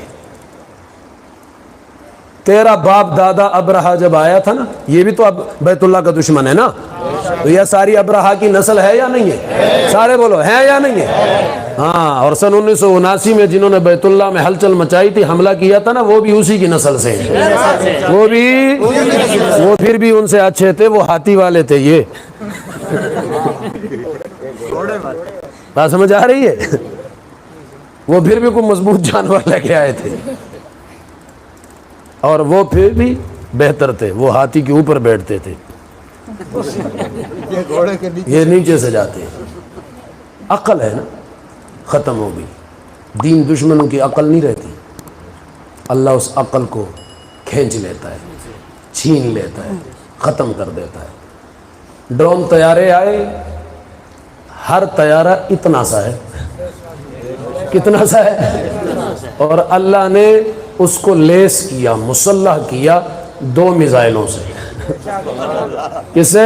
2 میزائلوں سے۔ کئی ایسے ہیں کہ ان کے پاس 3 میزائل ہیں، ایک چونچ میں پکڑا ہوا ہے، 2 پنجوں میں، وہاں سے وہ ایک میزائل فائر کرتا ہے، ابرہہ کی لشکر کے آدمی کے سر میں لگتا ہے، سر سے ہوتے ہوئے دبر سے نکلتا ہے، اور وہاں سے نکل کے پھر ہاتھی کے جسم کو بھی چیر دیتا ہے، نیچے سے نکلتا ہے۔ 2 4 5 7 کے ساتھ جب یہ حشر ہوا، ہاتھی بڑبڑانے لگ گئے، وہی جو ہاتھیوں پہ بیٹھ کے آئے تھے، ہاتھیوں نے بیت اللہ کو چھوڑ کے انہی کو کچلنا شروع کر دیا، ہلچل مچ گئی۔ آج تو مسلمان بیت اللہ کے اندر طواف کرنے والے موجود ہیں، اس وقت تو وہاں 360 بتوں کو رکھا گیا تھا، اللہ نے پھر بھی اپنے گھر کو ضائع نہیں ہونے دیا۔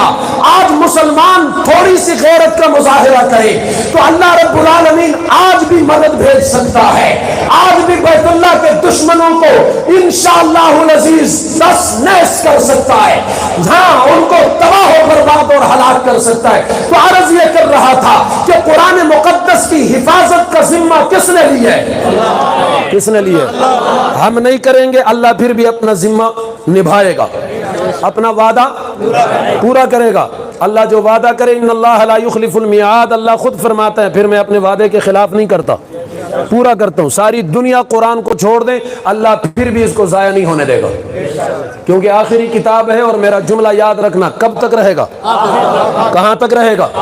آج کی تقریر کا نچوڑ یہ ایک جملہ بھی آپ کو یاد رہا تو انشاءاللہ، اور اس کے پیچھے پھر بڑا پس منظر ہے، یہ آخری ہے اور اس نے کہاں تک رہنا ہے؟ ہاں، اس کے لیے کٹنے والے کٹتے رہیں گے، جنت کے ٹکٹ کٹاتے رہیں گے، جاتے رہیں گے، کام آتے رہیں گے۔ جو پیچھے ہٹتے جائیں گے اسرائیل ان کو بھی نہیں چھوڑے گا، جائیں گے وہ بھی۔ خوش قسمت وہ ہے جو اس کھاتے میں لگ جائے، خوش قسمت وہ ہوگا جو بیت اللہ کے کھاتے میں لگ جائے، جو بیت اللہ کے امام محمد رسول اللہ کی عزت کے کھاتے لگ جائے، جو بیت اللہ کی عزت کے ترانے گانے والے ابو بکر کے کھاتے لگ جائے، عمر عثمان و حیدر کے کھاتے لگ جائے۔ مرنا ویسے بھی ہے، مر کر کسی کے کھاتے لگ جانا چاہیے، لگ جانا چاہیے نہیں لگ جانا چاہیے؟ قیامت کے دن کوئی ذمہ تو اٹھائے، یہ میرے لیے کٹا ہے۔ اور میں اور آج آپ 15ویں صدی کے مسلمان آج صحابہ کرام کے ساتھ اتنی سی وفا کریں گے تو آپ کیا سمجھتے ہو؟ صحابہ کرام کو اپنے جتنا وفادار بھی نہیں سمجھتے ہو؟ آج ہم صحابہ کو نہیں چھوڑتے، صحابہ چھوڑ جائیں گے کیا؟ خدا کی قسم، حوض کوثر پہ استقبال کے لیے صدیق کھڑا ہوگا۔ ہم یہ سب کچھ دیکھ رہے ہیں الحمدللہ، اسی لیے دیوانہ وار بڑھتے جا رہے ہیں، سب کچھ بھلا بیٹھے ہیں، زندگی کی آسائشیں بھلا بیٹھے ہیں۔ کیا زندگی اور کیا اس کی سہولتیں ہوں گی اور کیا آسائشیں ہوں گی، کیا اس عارضی زندگی کی نعمتیں ہوں گی جس کی نہ جوانی دائمی ہے، نہ دولت دائمی ہے، نہ حکومت دائمی ہے، نہ بادشاہت دائمی ہے، نہ وزارت دائمی ہے، نہ کرسی دائمی ہے۔ زیادہ بھی ہو تو موت تک ہی رہے گی نا، زندگی بھر رہے، موت پھر بھی نہیں چھوڑے گی، موت پھر بھی نہیں چھوڑے گی۔ تو اللہ رب العالمین نے فرمایا اس کتاب کی حفاظت میں کروں گا۔ اللہ نے وعدہ پورا کیا نہیں کیا؟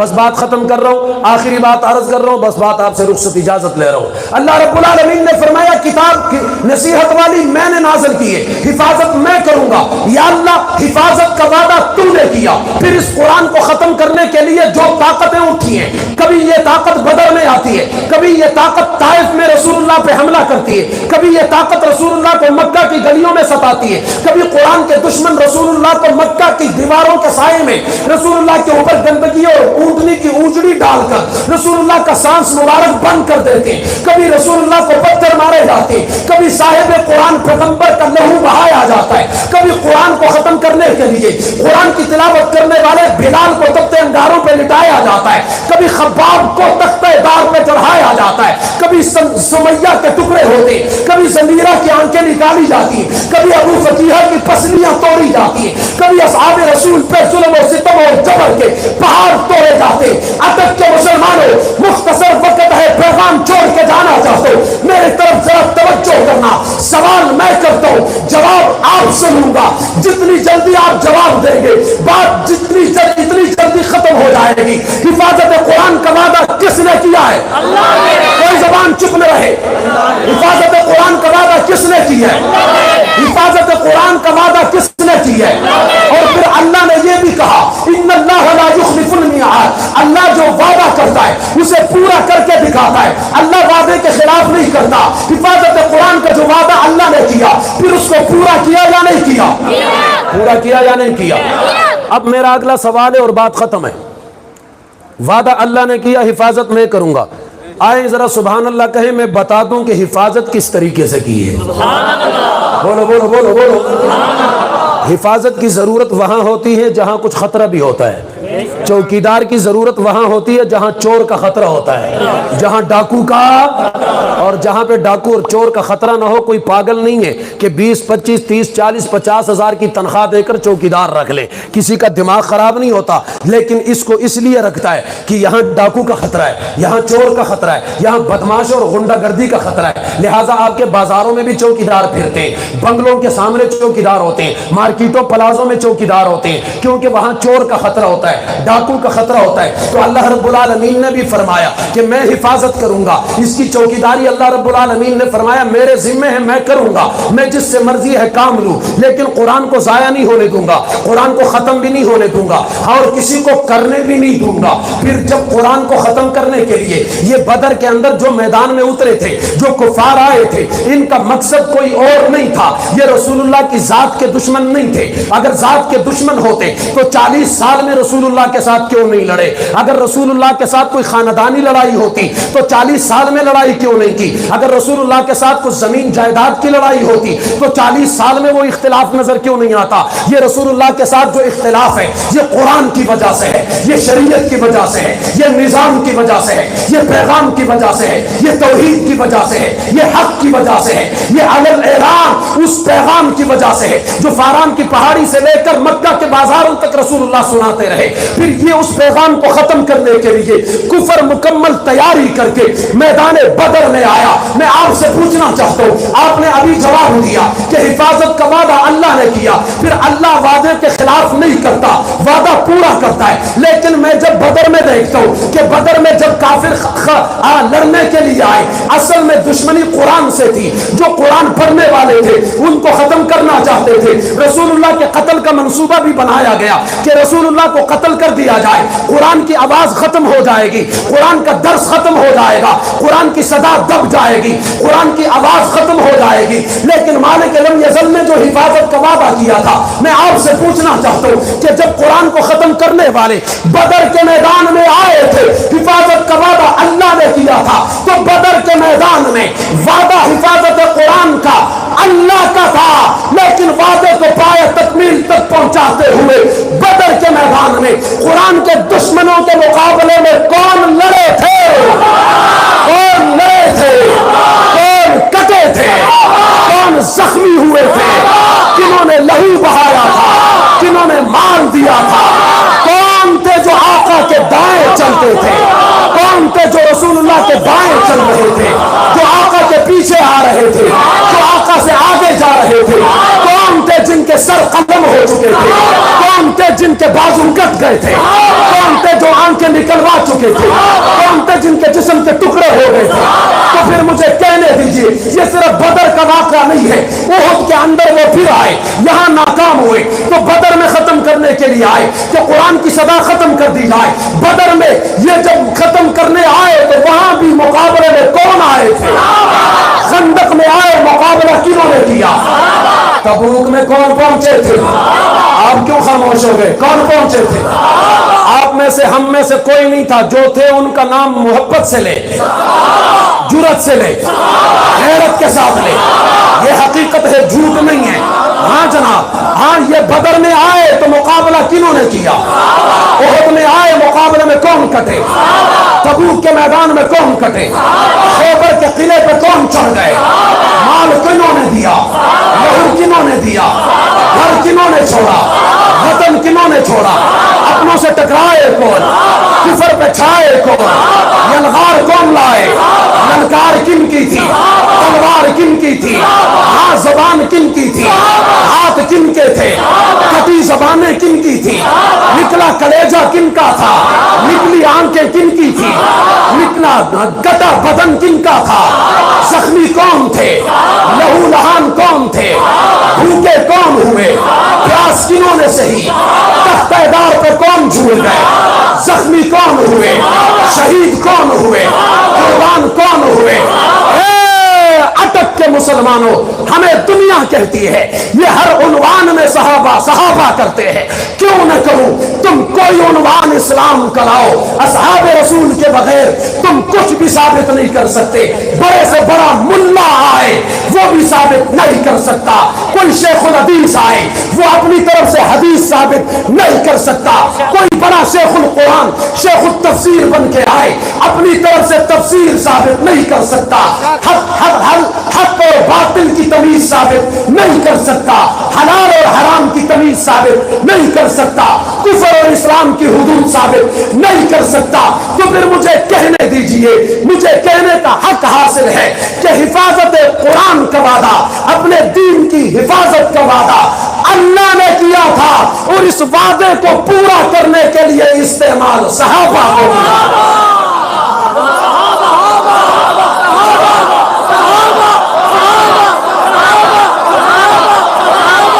استعمال کن کو کیا؟ توجہ، استعمال کن کو کیا؟ مال کن کا لگا؟ جانیں کن کی لگی؟ میرے بھائیوں، انا نحن نزلنا الذکر، یہ آیت تم نے کئی علماء سے سنی ہوگی، حق نواز کے رضاکار سے بھی سنی۔ تماشے کرتی ہو، پھر اعتراضات ہمارے اوپر دنیا کرتی ہے، یہ کل کے بچے ہیں، ان کو آتا کیا ہے؟ آپ نے بھی یہ اعتراضات سنے ہوں گے، میں پورے پاکستان میں تنہے تنہا ان اعتراضات کو دھوتا پھر رہا ہوں، دھلائی کرتا پھر رہا ہوں، اور کرتا رہوں گا جب تک رگوں میں جان ہے۔ اس جماعت نے 14,000 شہید دیے، کوئی اس کے اوپر اعتراض کرے گا میں خاموش نہیں رہوں گا، سوال ہی پیدا نہیں ہوتا۔ ہمیں کہتے ہو کل کے بچے ان کو آتا کیا ہے، اور پھر اکثر کیا کہتے ہیں منہ ٹیڑھا کر کے، ان کو شہر کے بغیر آتا کیا ہے، منہ ایسے کر کے۔ شرم نہیں آتی تمہیں؟ آپ کی بات نہیں کر رہا، جو کرتے ہیں وہ سنتے ہیں، ان کو پتہ ہے۔ ہاں، یہ سارے صحابہ کے غلام بیٹھے، یہ سارے صحابہ کے پہرے دار بیٹھے، خدا کی قسم یہ میرا آقا کے عاشق بیٹھے ہیں۔ آپ کو بھی بہت سارے لوگ ستائیں گے، کہیں گے ان کو صحابہ کے بغیر آتا کیا ہے۔ میں ان سے کہتا ہوں، پورے ملک میں کہتا پھر رہا ہوں، تم کہتے ہو ان کو صحابہ کے بغیر آتا کیا ہے، میں تمہیں کھلا چیلنج دیتا ہوں، ہمیں تو صحابہ کے بغیر آتا کچھ نہیں ہے، تم بتاؤ، کوشش کر لو، ایڑی چوٹی کا زور لگاؤ اور ثابت کرو کہ صحابہ کے بغیر آتا کیا ہے۔ نہیں سمجھے، میں نے بڑے مدم انداز میں چیلنج دیا ہے، تم بتاؤ صحابہ کے بغیر آتا کیا ہے، لا کے دکھاؤ۔ تم رسول اللہ کی نماز کا طریقہ بتاؤ گے، میں کہوں گا پیچھے تو کھڑا تھا پترا،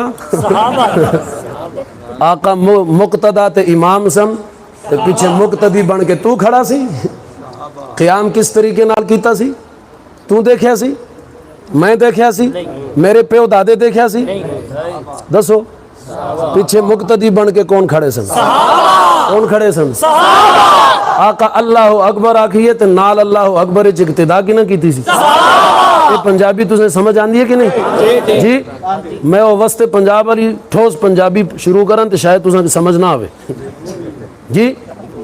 سرائی کیا سی، ہن کو فارسی، ہاں یہ جڑی میں نہ لے رہے ہیں ساریاں بول سو انشاءاللہ، فکر نہ کرو، بات سمجھ آ رہی ہے؟ ہاں، پھر ایک بھی نہ آئی تو پھر وہ زبان بولوں گا جو آج تک کسی کو نہ آئی، بات سمجھ آ رہی ہے نا؟ لیکن جو کہتا تھا ہم ان کو نہیں سمجھتے، آج الحمدللہ اس سپر پاور کو بھی ان کی سمجھ آ گئی۔ آج میں اخبار پڑھ رہا تھا راستے میں، تو کہہ رہا تھا معاہدہ ہو گیا ہے، ہم شکریہ ادا کرتے، اب واپسی کا راستہ کم از کم اس میں رکاوٹ نہیں ہونی چاہیے۔ ایک مرد قلندر نے بیان دیا تھا، میں نے کئی جگہوں پہ کہا، وہ جو اپنی مرضی سے آیا تھا نا، کہتے ہیں ہم ان کو کچھ نہیں سمجھتے، اب کہتے ہیں ان کی تو ہمیں جو سمجھ ہمیں آ گئی ہے نا، شاید کوئی نہیں سمجھا، اچھی طرح سمجھے۔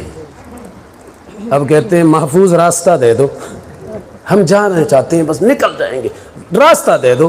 وہ کہتے ہیں اساں خط لکھ کے بلایا سی، اتنے جڑا بھی آندا ہے آندا اپنی مرضی نال ہے، جاندہ ساڈی مرضی نال ہے۔ بات سمجھ آ رہی ہے نہیں آ رہی؟ کہتے ہیں ہم وہاں آتے، ہمارے پاس وسائل کدھر تھے، تمہاری مہربانی، شکریہ تمہارا، طیارے تمہارے، وسائل تمہارے، وہاں سے بیٹھ کے یہاں آئے کہ اب مارو۔ بات سمجھ آ رہی ہے؟ ہاں، اور اصل میں ٹارگٹ افغانستان اور یہ روس امریکہ جو بھی ہیں، اصل میں ٹارگٹ یہ پاک دھرتی پاکستان ہے۔ اصل اس کی طرف میلی آنکھ سے سارے دیکھ رہے ہیں، لیکن اس دھرتی نے تو رہنا ہے. یہ گلے کی ہڈی بنے گا دنیا کفر کے لیے انشاءاللہ. یہ کل دنیا کفر کی تباہی اور بربادی کا سبب یہی ملک بنے گا انشاءاللہ. یہ میرے آقا کی غلاموں کی دھرتی ہے انشاءاللہ. اس کے اوپر قربانی دی گئی لا الہ الا اللہ کا مطلب بیان کر کے. یہ کہاں مٹے گا؟ پاگل ہیں، دماغ خراب ان کا. تو بہرحال بات دور نہ چلی جائے، حفاظت قرآن کا وعدہ کس نے کیا؟ وعدے کو پورا کرنے کے لیے قربانی کن کی لی، استعمال کن کو کیا؟ ہمیں کہتے ہو صحابہ کرام کے لیے اتنے متشدد ہوتے ہو، اتنے جذباتی ہوتے ہو. میں کہتا ہوں کیوں نہ جذباتی ہوتے ہو؟ قرآن کی حفاظت کے لیے استعمال صحابہ، حدیث کی حفاظت کے لیے استعمال صحابہ، اذان کی حفاظت کے لیے استعمال صحابہ، توحید کے لیے استعمال صحابہ، شریعت کے لیے استعمال صحابہ، حدیث کے لیے استعمال صحابہ، حق کے لیے استعمال صحابہ، شریعت کے لیے استعمال صحابہ. تو پھر کیوں نہ کہوں صحابہ کے لیے استعمال غلامان صحابہ جو سارے دین کی عزت کے لیے استعمال ہو گئے، ہم سب کچھ اپنا ان کے لیے استعمال اور قربان کر دیں گے انشاءاللہ. انشاءاللہ. آپ حضرات کو بات سمجھ آئی؟ آج قرآن محفوظ ہے. مصلی پہ حافظ صاحب نے اول سے آخر تک قرآن سنایا، تو یہ صدقہ کن کا ہے؟ محنت کن کی ہے؟ مشقت کن کی ہے؟ قربانی کن کی ہے؟ بات بہت طویل ہے، اس ضمن میں بہت کچھ کہا کرتا ہوں، لیکن بہت وقت ہو گیا. اللہ آپ حضرات کو جزائے خیر عطا فرمائیں. ان حضرات کو جنہوں نے قرآن سنایا، جنہوں نے سنا، اللہ سب کے سننے سنانے کو آقا نبی کریم کی شفاعت کا ذریعہ بنائے. اللہ رب العالمین مجھے اور آپ کو آخر دم تک اپنے مشن، نظریہ اور حق اور ایمان اسلام پر اللہ ہمیں قائم دائم رکھے. خاتمہ ہو تو خاتمہ بھی ایمان پہ عطا فرمائے. اللہ رب العالمین میرا اور آپ کا حامی اور ناصر ہو. کبھی زندگی رہی تو تفصیل میں، پھر کبھی بات صحیح. وآخر دعوانا ان الحمدللہ رب العالمین. الحمدللہ رب العالمین والعاقبۃ للمتقین والصلاۃ والسلام علی اشرف الانبیاء والمرسلین. الہ العالمین، ہم نے جو کچھ کہا سنا اس پہ عمل کی توفیق عطا فرما. اللہ الہ العالمین، ہم گناہگار، خطا کار، سیاکار لوگ ہیں، لیکن اللہ تیرے محبوب کے امتی ہیں. یا اللہ تجھے اپنا خالق اور مالک اور رازق مانتے ہیں. اللہ تیرے علاوہ ہمارا کوئی مالک رازق نہیں ہے، کوئی معبود نہیں ہے. الہ العالمین بڑے گناہگار ہیں، لیکن تیری ہی رحمت کے طلبگار ہیں. الہ العالمین رمضان المبارک کا عظیم مہینہ ہے. الہ العالمین دوسرے عشرے کا آخری دن گزر چکا اور آخری عشرے کی پہلی رات ہے. الہ العالمین جو جہنم سے آزادی کا عشرہ شروع ہو رہا ہے، یا اللہ ہم تیری رحمت کے طلبگار ہیں. رمضان المبارک کا مہینہ ہے، الہ العالمین ہمیں جہنم سے آزادی عطا فرما. الہ العالمین ہمارے گناہوں کو معاف فرما. الہ العالمین ہماری مغفرت فرما، والدین کی مغفرت فرما. جتنے ہمارے مسلمان بھائی دنیا سے جا چکے، اللہ سب کے ساتھ رحم و کرم کا معاملہ فرما. الہ العالمین جو پریشان حال ہے پریشانی ختم فرما. جو مقروض ہیں اللہ ان کے قرضوں کی ادائیگی کا بندوبست فرما. جو بے اولاد ہیں ان کو نیک اور صالح اولاد نصیب فرما. اولاد والوں کی اولاد کو نیک اور صالح بنا. جہاں جہاں کوئی مسلمان دین اسلام کی خدمت میں جس صورت میں بھی کام کر رہا ہے، اللہ سب کو حاسدین کے حسد سے محفوظ فرما، شریروں کے شر سے محفوظ فرما. تبلیغی جماعت کے لوگ ہیں، الہ العالمین تیرے رستے میں لڑنے والے لوگ ہیں. الہ العالمین تیرے دین کی حفاظت کرنے والے لوگ ہیں، دفاع کرنے والے لوگ ہیں. تحفظ ناموس رسالت، تحفظ ناموس اصحاب رسول کے لیے قربانیاں دینے والے، اللہ سب کی مدد فرما. جو اسیران ہے باعزت رہائی نصیب فرما. قیامت کے دن ذلت و رسوائی سے محفوظ فرما. نبی کریم صلی اللہ علیہ وسلم کی شفاعت عطا فرما. صحابہ کرام کی معیت عطا فرما. الہ العالمین جب تک زندگی ہے سعادت، عبادت، اطاعت کی زندگی عطا فرما. اللہ جب موت آئے تو ہماری زندگی کی آخری تمنا اور آخری حسرت یہی ہے، اس کے علاوہ ہماری کوئی حسرت نہیں ہے. الہ العالمین جب بھی ہمیں موت آئے تو اپنے دین کے غلبے کے لیے، ناموس رسالت کے تحفظ کے لیے، ناموس اصحاب رسول کے تحفظ کے لیے اسی راستے پہ چلتے اور لڑتے ہوئے اللہ شہادت کی موت عطا فرما. اللہ شہادت کی موت عطا فرما. اللہ شہادت کی موت عطا فرما. اللہ خاتمہ ایمان پہ عطا فرما. دنیا سے جاتے وقت آخر میں عظیم کلمہ ہماری زبانوں پہ جاری فرما کہ لا الہ الا اللہ محمد رسول اللہ صلی اللہ تعالی علی خیر خلقہ محمد علیہ وسلم. تمام حضرات سے گزارش، بیٹھ جائیں. تمام آپ حضرات یقیناً محبت کرنے والے حضرات بیٹھے ہوئے حضرات سے محبت ہیں. آپ میرے بزرگ ہیں، میرے بھائی ہیں. اور یقیناً بہت قیمتی سرمایہ ہے، لیکن بعض اوقات مجبوری اتنی ہوتی ہے، طویل اور لمبے سفر کرنے ہوتے ہیں، لہٰذا میری طرف سے تمام حضرات کو السلام علیکم ورحمۃ اللہ وبرکاتہ۔ تھوڑا سا آپ راستہ دیں گے تاکہ ہم اپنا سفر جاری رکھ سکیں۔